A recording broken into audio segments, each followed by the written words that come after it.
Welcome to the Matt Kuda Photography Podcast, a podcast about nature and wildlife photography in your own backyard and throughout the United States. Okay, welcome to Behind the Shot.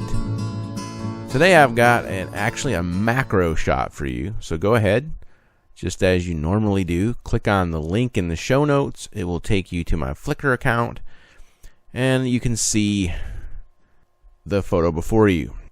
Okay, how did I do this? What is this shot? Well, this is actually an interesting shot because I'm not the one that saw it initially. I have to give credit to my daughter, who came upon this leaf as we walked through a picnic area, and she simply said, "Wow, that's kind of cool. Look at the water on that." And I said, "Oh." So I walked over and I bent down and I said, "My goodness. She's got a good eye. That's a very interesting leaf." In fact, it is a poplar leaf, which are, a fairly prevalent tree in North Carolina. This was actually taken in eastern North Carolina, northeastern North Carolina, over toward the coast, not quite to the coast, but I can't remember the name of the town that we took it in. But what did I do here to make this shot? Well, first and foremost, this is shot with gear that anybody could get. Okay, let's look at the specs on it first. It was shot with my Canon 7D. That's the 7D Classic, not the 7D II. I used a very inexpensive $100 EF 50mm f1.82 lens. It's an all plastic lens, but very, very sharp. And I also used an extension tube, one of the smaller extension tubes. I forget the millimeters on it. I want to say 11, but I'm not sure on this shot. And I took it handheld. I switched lenses really quick. I put my 50 on there. I put my extension tube on there. I bent over. I got my exposure. I fired the shot. And what you're seeing is just dew that's actually collected on this leaf. So what I wanted to say here is be ready for anything. Be ready for something totally unrelated. I think we were actually out here. You know what? I do know where this was. This was actually in a picnic area at Sylvan Heights Bird Park in Scotland Neck, North Carolina. And it was just one of these serendipitous shots or something where it was just there. I was there to photograph, endangered waterfowl, and instead I came away with this award-winning photograph. It took first place in a fairly prestigious North Carolina competition. It was for the NC Wildlife magazine, and I was tickled to death. But what do I like about it? Okay, first of all, you've got a couple things working for you here. First and foremost, you've got a bright yellow leaf. Obviously, it's a fall-colored leaf.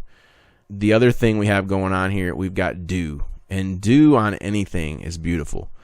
Pretty much any kind of leaf, flower, any kind of flora at all, you're generally going to benefit from having water on it. This I did not spray this on here. This is God-given dew.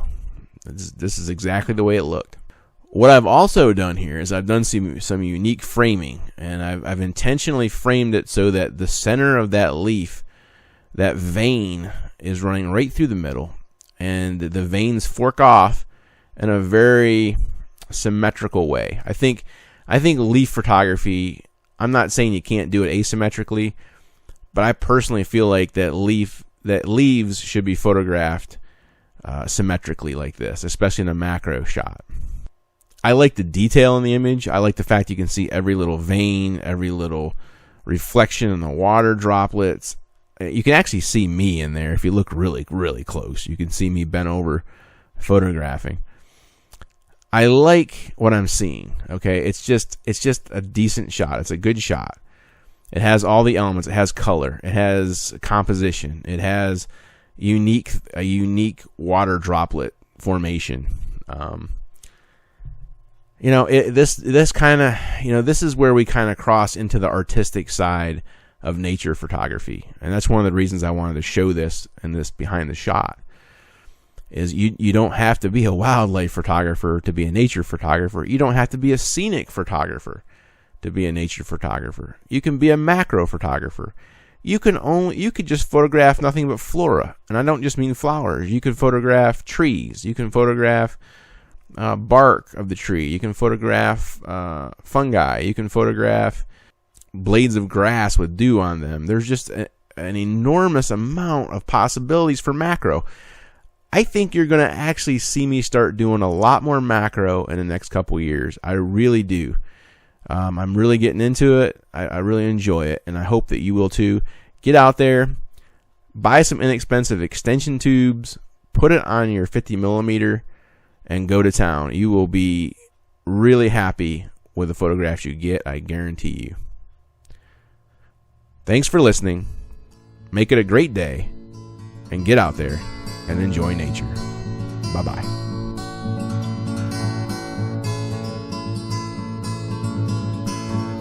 Music for this episode was provided by Dr. Turtle.